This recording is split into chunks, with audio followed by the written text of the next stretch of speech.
Average Woodsman here, back with another video. So today I kind of wanted to go over a concept or concept of a kit that I've been playing around with for a little while. I'm just not really interested in going into the philosophy in this video because it's kind of controversial, at least from what I've gathered online. People tend to kind of argue back and forth for both sides. If you guys don't know, INCH stands for I'm Never Coming Home. It is a bag that is basically designed for long-term, long-distance survival. You know, this concept, it really stresses the importance of self-reliance, self-reliance skills to compensate for the lack of access to resources. You got to remember that everything that you have, all of your items, are going to be on your back. They're going to be in your pack.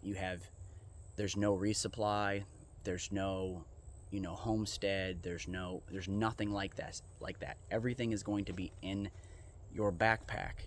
And basically the concept is that something happened, whether that be a natural disaster or maybe you're just an adventurer who wants to test themselves, and you're taking a backpack, a rucksack, walking into the woods and staying for an indefinite period of time and trying to basically live off the landscape. And this is one of the challenges of this concept. It's totally different than a traditional bug out bag, which is trying to get you from point A to point B. This concept pertains specifically to long-term survival.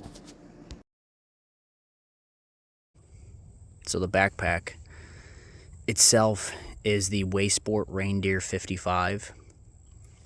It's a really heavy-duty military style backpack. It has MOLLE. It has pouches on each side. Each one of these pouches can actually hold both my water bottles. And it's just a really good pack. It has an expandable lid, so it's technically a little bit larger than a 55. It can expand out to about a 67 if needed. It has an internal frame. All right, so these are all the items laid out. This is everything that was inside the backpack. It looks like a lot of items because it is a lot of items. There's a lot going on here, but there is a real purpose behind it. So I'll start out with is food. So I have quite a bit of food here. There's a decent amount of my pack that is food. Obviously, I can't carry enough food to sustain me for a really long period of time. Remember, I'm never coming home. Not necessarily the most realistic, but just think of this as a long-term survival bag. So I'm walking into the woods and I don't know when I'm coming home, if ever. So I have more than a week's worth of food. Ideally, I would be supplementing this with things off the landscape, so wild edibles. Hopefully lots and lots of game. So in this I have protein, I have complex carbs, I have different types of breakfast, lunch, dinner, lots and lots of calories here. Sticking with the food, in this right here, you guys saw this in the last video. In my last video, this is my TPS Arms M6 Scout. So top barrel 357 Magnum, bottom barrel 410. Obviously the thought behind this is that I can hunt anything in Florida with this. Anything from the smallest, the smallest mammal all the way up to a medium to large size game animal. So a hog, deer, even a black bear. Fits in this case, and it was attached to the front of my pack. In the back of this, it actually has ammo storage, so as I'm out and about, I have additional ammunition with me when I'm out hunting with it. On top of that, I brought plenty of ammo in here, so there's about 40 rounds for each additionally in there, in the bag, with the rifle. So plenty of ammunition to effectively hunt and try to supplement what food I brought and continue that on for as long as I could. Also, in here I have a lot of other ways to gather food. Now, my thought behind this is, if you've watched any type of shows, for instance, Alone, there's generally a few things that make them leave or get them out of that show. Generally, it's going to be loneliness, so like missing their family, missing their friends, anything like that, sickness, and starvation. So obviously you're going to pick the location ahead of time, so you're going to know that you have access to fresh water. What type of other resources do you have? So something like dehydration is not going to be a main issue. For me, living here in Florida, especially where I live in Florida, it's hot all year long. We get a few weeks out of the year, 6 to 8 weeks, where it's chilly in the morning, nighttime and early in the morning. Then by the middle part of the day, it's back in the 60s and 70s. So it's not really an issue. It's not something that I need as a really extensive sleep system. I don't need to worry about dying of something like hypothermia. It's just not an issue for me. So my main priority, after picking my spot and knowing that I have fresh water and the materials to build a quality permanent shelter, would be food. Starvation is what would take me out. That's why I have the rifle. That's why I have the rifle that I picked, and these are the items that I picked to help with food gathering. So of course I have yo-yos. I have a bunch of yo-yos in here. They're already pre-rigged. I've used these for years and years and years. They work really well, and there's a lot of water sources around here that I could use these for. This is a passive fishing method. Stainless steel rat traps. These ones are a lot better than just the cheap ones you get at like Home Depot or Lowe's, the wooden ones. These will kill even up to a squirrel-sized animal.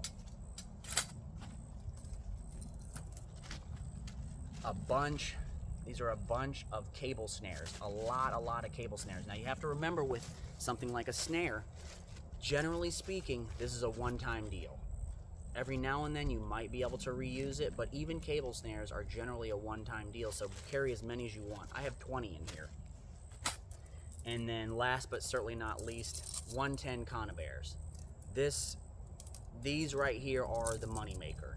These are what's going to continuously produce over and over and over and over again. So food is something that is a main priority for me in this type of a scenario. So on top of having a pretty extensive way to procure food, I have quite a few cutting tools also, because I'm only able to carry so much in on my back. So I'm going to be basically producing a lot of things or creating a lot of things off the landscape. I have multiple knives on me. I have my belt knife. I have my Buck 110, so that's always on me all the time. I brought my LT Wright Overland machete. Brought that with me because, once again, the area that I live personally, I don't really need to carry an axe. It would be a waste of space and a waste of weight. So I can do basically everything I need to do with this with this machete, and I don't have to carry a big, bulky, full-size axe with me, and I can do so much with this. Also on top of that, of course, I have my Boreal 21 folding buck saw. I mean, this thing is excellent. I've had it for years and years. It's been used countless times, and it's never let me down. I can buck a ton of wood with this. I can cut down, trees. I can cut down logs. I can cut everything I need to cut with this, and it's a lot safer than swinging something. So generally speaking, I'm going to go with this over anything else. I have my multi-tool. I always have my multi-tool everywhere I go. The reason why I chose a multi-tool over a Swiss Army knife is because I have heavy duty pliers in this, and I'm going to be doing a lot of trapping, and I'm going to be doing a lot of hunting, I'm going to be doing a lot of fishing. So having a good set of pliers is going to be super duper useful. And obviously this has a lot of other tools on it, so an additional knife, a small saw, scissors, all those things, and all the things that you're going to use. The next set of items is obviously cover. What I have on, my clothing. I have additional items that could be considered cover. So obviously I have my shamag, my sniper's veil. Both of these could be used for a million different things. Hunting. These can be used in the cold, in the hot months. This can be used as a dip net. I mean, a million things that these can be used for. On top of that, I have wool socks on, an additional pair of wool socks. These are a little heavier, so this would be for at night. And then a nice 100% merino wool long sleeve shirt, just in case it cools down. Honestly, for probably the next 9 months, it won't get cold at all. It won't even be cool at night. It's March right now, and it's already in the 80s during the day and the 70s at night, so I'm sure it's going to be a really hot summer. So this would probably not be used much, but it's nice to have something, even if it's something just as basic as a long sleeve wool shirt. And then I'll have other items to help at night when if it does drop down the temperature. On top of that, I have the tarp that I'm on, so that's another cover element. In this situation, I would build a permanent shelter, but this would help me get by until that permanent shelter was built. I have my military poncho. I have additional heavy-duty trash bags. This is actually something that covers my backpack, so this is just a pack cover. I have my inflatable pillow, and obviously my 100% wool blanket. This is a queen size.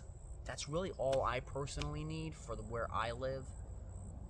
You know, obviously if you live in northern Maine, that's going to be your setup's going to be totally different. Next, containers. Obviously I'm going to have my bush pot. Inside of my bush pot, just to not waste the space, I have just some Old Bay seasoning, a fishing kit, another little fishing kit, the little toiletries kit, so toothbrush, toothpaste, some wet wipes, and then some cooking oil in a bottle. Hey guys, so I'm not exactly sure what happened with the original video and audio, but it was not salvageable. So I am redoing it in this format. I hope that you guys like it, and I hope that it works out. So the first thing I want to get into is my first aid kit. Obviously you guys have seen this a million times in a million different videos. It's a full bleed kit with everything that you would need, including the boo-boo stuff. The next piece of kit I want to talk about is my possibles pouch. So I have a ferro rod, I have batteries, quadruple aught steel wool, my Exotech rip spool, a bunch of hanks of number 36 bank line. You can never have enough cordage. I have my rapid deploy ridge line. I have extra tinder, an extra lighter, and then my bits. Next we have fat wood, or down in the south we like to call it lighter knot. I actually have a video on how to find lighter knot. Honestly, it's probably the best natural material for fire starting. I also have my Essie fire steel. It has a bow drill divot in it. I have a video on this as well. Next I have my bushcraft drill auger. A million uses for this. I'll probably do a video on it eventually. Next is my Petzl headlamp with spare batteries. This one is actually rechargeable.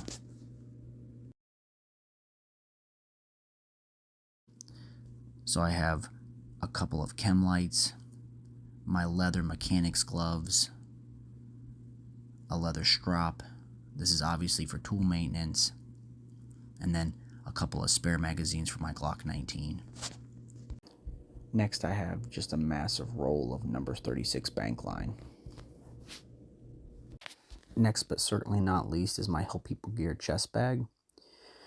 I have my Baofeng radio, a spare tourniquet, some chem lights, a magazine for my Glock 19, just another spare magazine. I have a Bic lighter and an Exotac fire sleeve. I also have some spare tinder. Those are aluminum foil nuggets or fire envelope, whatever you want to call them. In this portion of the chest bag, I have my Right in the Rain notepads.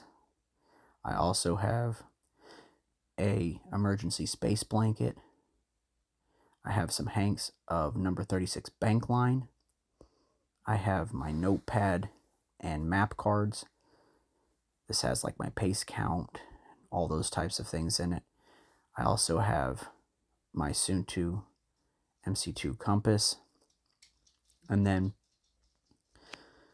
a few other items that I have in here are a pencil, a ferro rod, and a Sharpie. And in the concealed carry compartment of my Hill People Gear chest pack, I have my Gen 4 Glock 19 with a Streamlight TLR-7A weapons light.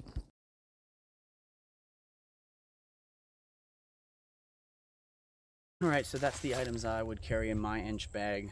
I think it's kind of a cool, interesting concept.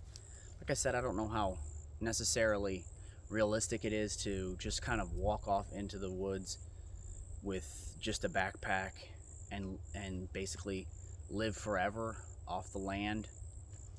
It's definitely a cool concept though. Remember to like, share, subscribe, all those types of things, and be safe, stay dangerous.